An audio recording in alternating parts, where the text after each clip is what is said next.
ICENET. Dynasties live here.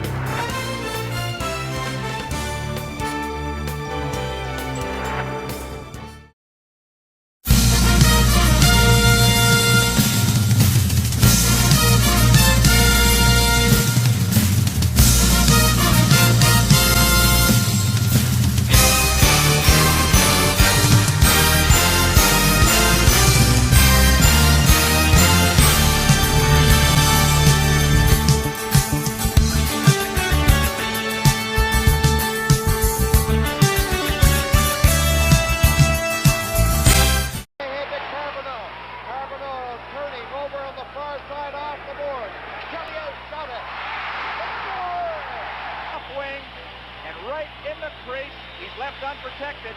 Defensively, you want your defenseman to carry a Mondu 2-on-1 with Naslund. Here's Naslund going in.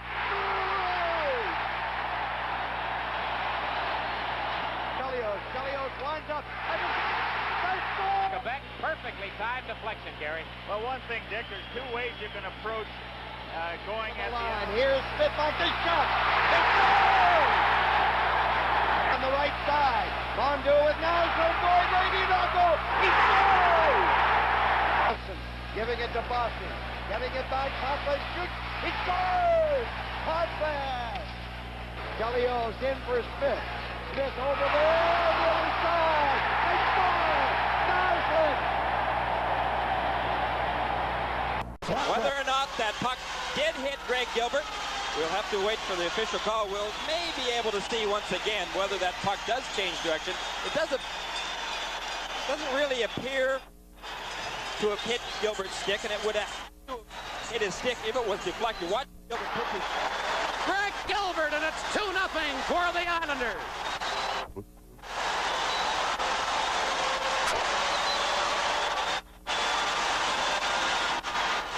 Greg Gilbert, who may have scored the first goal on the deflection, does score this one.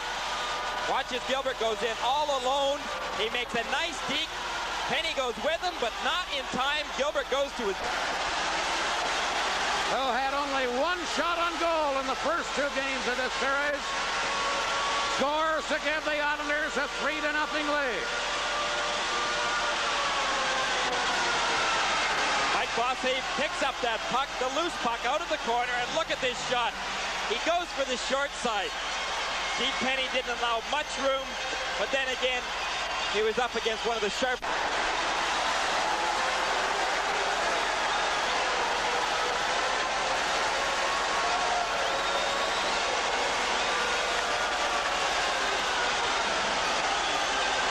Clark Gillies getting the goal, but it's Butch Goring that does the majority of the work behind the net area. He feeds that puck out to Gillies. Look at Gillies. He just reaches right over top the Montreal player who is down and puts that in on his backhand. That's why coaches like big, strong hockey players, Clark Gillies, and his reach. He was just able to overcome Guy Carbonneau in front of that net area. Carbonneau down, trying...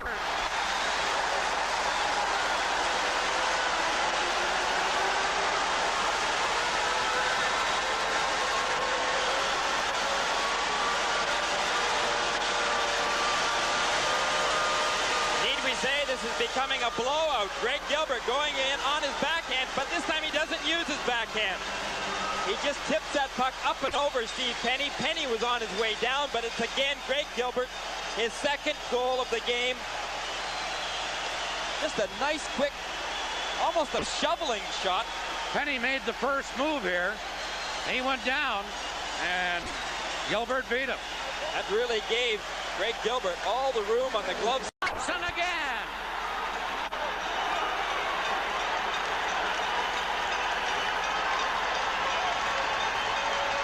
As you will recall, in the third game of this series, Thomas Johnsson got the ball rolling for the Islanders. Well, he's done it again tonight. A very important first goal. The pass going back to Johnsson. Watch this shot. Clark Gillies setting up the screen in front of the net area. Robinson, number 19 for the Canadiens, coming back, trying to clear out Gillies. Watch Steve Penny. He's trying to see that puck to no avail. Thomas Johnson, great shot from the point, puts the Islanders in. Is the man who keeps this play alive. Watch him as he's falling down. He'll feed Mike Bossy, who really snipes a beauty. Look at Morrow.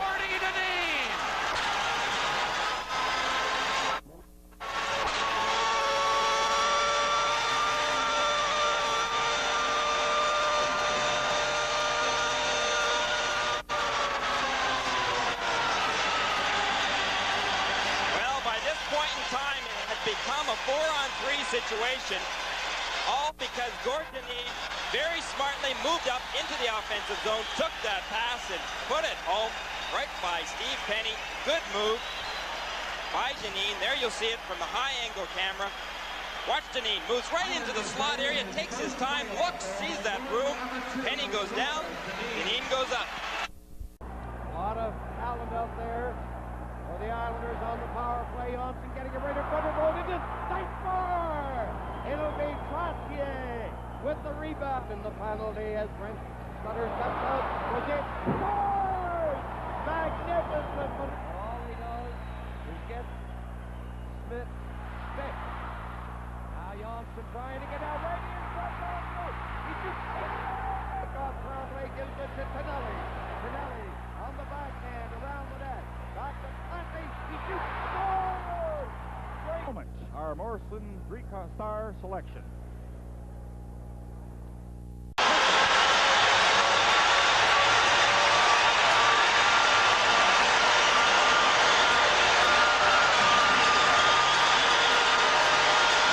Thomas Johnson from the point, but a scramble in the net area, but keep your eye on Clark Gillies off to the left.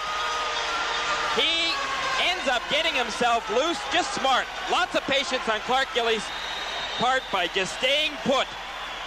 Sooner or later, he's hoping a loose puck will come to him. Well, Steve Penny goes down. That loose puck is there for Gillies. He puts it up and over Steve Penny. A very important first goal. For Clark Gillies, his 7th of the playoffs.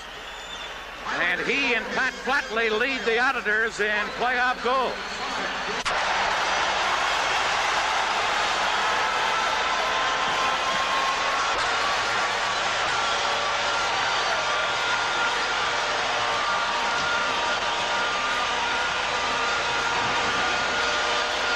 Guy sure knows where the net is, doesn't he? Does he ever? What a gunner. As he was coming off the bench area, he just looked to break up that play.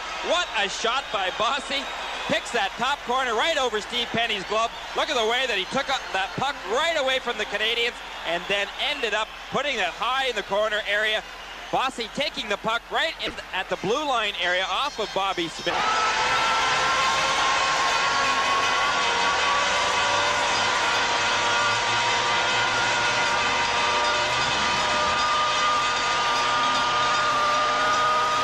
Some great work by Brent Sutter behind the net.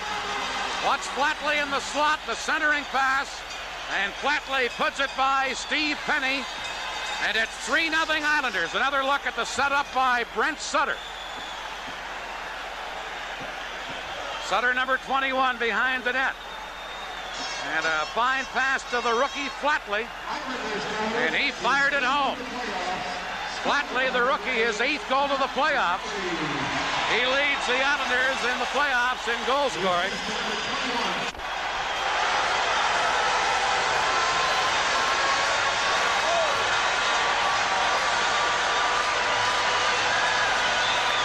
Well, I think we're pretty safe in saying that that goal has just put the New York Islanders into the Stanley Cup Finals. Watch it. Mike Bossy, what a sharpshooter. 2nd goal of the evening. He takes a look. He sees that room that was there for him before. He goes for it again. He's successful again. Watch the time that Bossy's got. That's patience. That's experience. That's a goal scorer. Great shot by a great natural goal scorer, Mike Bossy. Long shot in. Penny cleared it on the boards to Ryan Walter. Down to 5 seconds left. Walter in across the line. Shabbat knocked down. The game is over. The series is over. And the New York Islanders continue their drive for 5, as they say. They eliminate the Montreal Canadiens 4-2 and will meet the Edmonton Oilers in the Stanley Cup final. There's the Islander coach, Al Arbour. You saw him congratulating the great Montreal defenseman, Larry Robinson. Well, once again this year, it will be an Islander-Oilers Stanley Cup final. And Jacques Lemaire, the Montreal coach. Billy Smith usually doesn't take part in these traditional handshakes, and he heads for the Islander locker room, but the rest of them stay out and in the traditional Stanley Cup handshake, meet at center ice. It was interesting to see Pat LaFontaine go over and shake hands with coach of the Montreal Canadiens, Jacques Lemaire. Jacques Lemaire was Pat LaFontaine's coach last year in junior hockey back in Quebec. I'm sure both have a great amount of respect for each other. Well, the Canadiens won the first 2 games of this series, but the Islanders put their act together and came back to take the next 4 and move into the Stanley Cup final, which will begin here on Thursday night. Another of the playoff heroes, the 23-year-old rookie, Steve Penny of the Canadiens.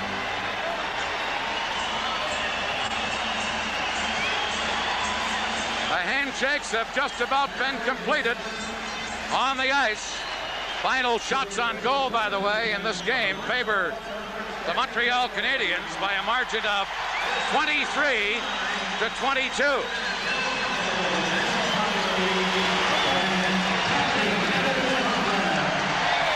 There you see the Prince of Wales trophy being presented by Gil Stein of the National Hockey League to the Islander captain, Dennis Potvin. Well, you see Potvin waving that trophy high. Well, it's lost the top there, but nevertheless, the Islanders once again have it in their possession. Al Arbour going to his office for a well-deserved rest after a very long game. Well, we mentioned Mike Bossy and his 2 big goals in this game. Dennis Potvin was tremendous on the bench, and again, it was Billy Smith in goal, who, when the Canadiens did break through, had the answers. And I think the Islanders are, again, looking like the Islanders of last year and the previous 3 years before that. They really seem to be exactly that, Dan, the Islanders of the past, but something to remember in the upcoming series is whether or not, and we question, are the Edmonton Oilers the same as in the past? Very doubtful, because the fact that they're, I think, a much improved team over last year, that experience alone with a young team. Pat Flatley, another goal tonight to make the score 3-0 in the third. Pat, you seem to have picked up where you let off for a couple of games, and the playoffs continue to be a place where you like to play. Yeah, it certainly has been. Well, it's been a privilege to be on this team since the start, and to contribute the way I have with the goals is, just an added bonus, but it's not everything. As I've said before, there's a lot more to the game. We had a couple of the Canadiens who were not suited up tonight watching in our studio, and they kept looking at you and said, good player, he's got great skills, and he looks like he's been an Islander all his life. Well, thanks a lot, whoever said that, and it's a great honor to have someone to say that to me, because as you know, it's quite a team, and I'm just so happy to be here right now. One of our announcers, Al Albert, after Game 2 said everyone thought the Islanders might win 4 straight against Montreal. They just didn't know which 4, and it wound up being 4 straight. But after the first 2, it didn't look very good for this team. No, it didn't. Al. Montreal really jumped on us in their building, and I don't know. We were trying as hard as we could in their building. We always do, but we just weren't executing as well as we could. In the last 4 games, we worked on a couple things, and short, quick passes, I think, were the key, and that turned things around for us. One of the things that happened in tonight's game was that Billy Smith passed Glenn Hall in the all-time playoff minutes played for a goaltender in the Stanley Cup playoffs. As I watched the Islanders sit back after a 2-0 lead, whatever you want to call it, I thought to myself, without Billy Smith, there's no way the team can do that. No, Billy's by far the biggest core in this hockey team. He's unbelievable. He never loses his cool. He's there every minute, every game. He's such a big part of the team, in and on and off the ice. Okay, Pat, very good. Thank you very much. Thanks, Al. Stepping in is Billy Smith. Billy, we were just talking about you. You passed a milestone tonight. You zipped by Glenn Hall as you sat in the net in the first period. That must feel very good. Well, it shows how old I'm getting, if nothing else. Yeah, it's nice to set milestones. It's even nicer winning. Billy, the other night we had you on after Montreal. It was a little bit uncomfortable. We had a bunch of people standing around. I think rightly you kept your helmet on during that interview. But I wanted to ask you about your mental attitude in the game. I know that you're very aware of every situation and how you can help your team. And as we watched you take that fall in the first period, I said, this guy never lets his concentration drop for a moment. No, you can't. It's a game of concentration. It's a game of helping your team. There's been a lot of running, a lot of cheap stuff going on in this series, and it's the type of thing you got to be aware of it. You got to constantly be aware of the guy that's running you and constantly know where the puck is. But in the same aspect, it was a very exciting series, with all the pressure that the Montreal people put on us and everybody else. So it really came out to be a great series. Again, as it was the last game, the Islanders built up a quick lead, 2-0, and then you had to make some super saves down the stretch of this game. I get the feeling that really turns you on. That's what you love to see. Well, you got to have shots in order to keep sharp, and let's face it, no hockey team's going to keep the other one from getting good chances, and that's what a goalie's there for, to come up with one or two big saves to hold his hockey team in. On to Edmonton. You know what happened last year. I think you're ready. I think we are. I think it's going to be a great series. I kind of wish it was starting Tuesday instead of Thursday. I don't like the long layoff. But, that's what happens, and we'll just have to wait around for it now. All right, Billy, thank you very much. Winning goaltender tonight. No one's played more playoff minutes than Billy Smith. He overtakes Glenn Hall tonight. Thank you, Billy. Stepping in is Greg Gilbert. Greg, I know that Dan Kelly and Gary Green up in the booth have marveled how you have fit in, as Pat Flatley has done with this Islander team. Yeah, thanks very much. The guys, the older guys have really taught us a lot, and I haven't been here very long, and neither as the two Pats, but it really helps when you get the older guys taking you aside and pointing things out to you, and I'm very happy that we fit in. Did you think at any point after the first two games when the team had lost, you said, oh, look, now I finally become an integral part of the team, and son of a gun, that looks like the Stanley Cup may be slipping away? No, we never lost our confidence. We knew we had a few bad breaks up in Montreal, and we knew we had to beat Steve Penny because he was playing very well. And we just had to bear down on little things and, finishing off plays around the net. Once again, I think Al Arbour made some key moves in this playoff series, more subtle perhaps than other major moves that he has made in the past. But one of them was splitting up Bossy and Trottier and always keeping the forwards on their toes with new line combinations. Yeah, it kind of keeps your mind into it. Every practice you're with somebody else, and you're trying to figure out things that'll work together on the ice. And I think maybe Boston Trotz needed a break. Maybe they didn't, but it sure helped out a great deal. Now, Billy had hinted that he wished the finals would get underway Tuesday. He didn't like the long layoff. But what about Edmonton? They're waiting 9 days for that final to start. Yeah, I can't really speak for another team, but it would be nice if it started a bit earlier because it just seems to delay things. But it's going to be a long, hard series, and we're up for it. Any special feelings, any sentimental thoughts about beating Montreal? There seemed to be this big build-up about the dynasties going up against one another.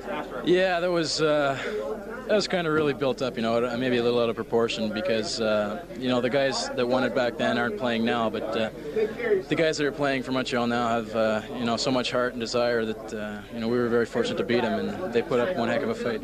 I had thought that watching the Islanders pretty much through the playoffs, it was not the very special team that we had grown to be accustomed to, yet in the last two games, those special elements came together. Yeah, we had to bear down our defensive game and running a little interference on those guys because Montreal does have a very explosive team and fast team, and they can turn it on any second, and always have to be aware of that and just try to keep slowing them down. All right, Greg. Behind your back, we're going to see what Mike Bossy thinks about the way you played in the series. Thanks, Greg Gilbert. Mike Bossy, we were just talking to Greg Gilbert. He has adapted with you and the Islanders, and has Pat Flatley. It seems that the Islanders have always picked the players that can fit in and look like they've been in the uniform their entire career. Exactly. It seems to work out that way for us every year, and with the addition of the two Pats this year, and a lot of players really coming into their own during the playoffs. I think of Greg and Butch Goring and Billy Smith especially, who's really played well this year in the playoffs. It's a joy to see, and even though we haven't had anything easy up until now, we've struggled in some games, and we've put ourselves behind the 8 ball in every series we've played in so far. We've really come through, and I think it's the character of this team and the desire to win that's brought us to where we are now. It might be a better preparation, though, to have yourself pushed to the limit and struggle a little bit. Well, it might not be, of course. You don't like it to be hard. You'd like to go out there and play to the best of your capabilities and go out and win the games the way you're supposed to. But in the first game, especially of this series, we didn't play well. And then we started to come on in the first period of the second game. We couldn't get any goals, and I think we reverted back to the way we were playing in the first game. And we didn't play well the other two periods. When we got back home, we really started to play as a team, and we gelled, and the team team carried on and played well right up until now. A lot was written. I know you had some comments about the slump that you had. You couldn't seem to get into the flow of things. How low were you at your lowest? Well, you know, it's not a matter of being low. Well, I guess I was, but you know, I had lost a lot of confidence in what I was doing, and it wasn't really a matter of losing confidence in the all-around play. It was just when I had the puck, I was struggling. You know, I didn't want to carry it. I was trying to get rid of it. I didn't want to take those shots that I usually take, you know, from any angle on the ice. And you know, that's my game, is to shoot from anywhere on the ice and to get that puck and drive with it. And you know, that's how the goals are going to come. Mike, thanks for giving us your time once again, and congratulations. Thank you. Mike Bossy, 2 goals in this game. Islanders defeat Montreal by a score of 4-1. They win 4 straight games and eliminate the Canadiens 4-2. More thoughts on this game. The proceeding has been a special presentation of ICENET, the Islanders Championship Entertainment Network.